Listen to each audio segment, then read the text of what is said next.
ఇది regular water melon లాగే ఉంది, కానీ కట్ చేస్తే అది పసుపు రంగులో ఉందండి. మనం తాగే ఈ వాటర్ మిలన్ జ్యూస్ కూడా విభిన్నంగా ఉండొచ్చేమో అని ఆలోచిస్తున్నారా? అవునండి, ఈరోజు మనం ఎల్లో వాటర్ మిలన్తో ఎంతో రుచికరమైన మనకెంతో ఆరోగ్యకరమైన జ్యూస్ ఎలా తయారు చేసుకోవాలో చూద్దామా అండి. ఇందులో 92% వాటర్ కంటెంట్ ఉండడం వల్ల ఈ సమ్మర్లో మనకి హైడ్రేషన్ బూస్టర్గా పనిచేస్తుందండి.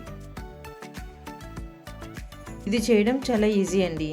ముందుగా ఒక మిక్సీ జార్లో వాటర్ మిలన్ పీసెస్ 1 కప్, పటికి బెల్లం పౌడర్ 1/2 టేబుల్ స్పూన్ వేసుకొని మిక్సీ అయ్యాక ఎక్కువ సీడ్స్ ఉంటే కనుక ఫిల్టర్ చేసుకొని ఒక ట్రాన్స్పరెంట్ గ్లాస్లో పోసి అందులో 1 అవర్ ముందు నానబెట్టుకున్న సబ్జా గింజలను వేసి ఐస్ క్యూబ్స్ వేసి దీన్ని పుదీనాతో గార్నిష్ చేసుకొని చల్లగా సర్వ్ చేయండి.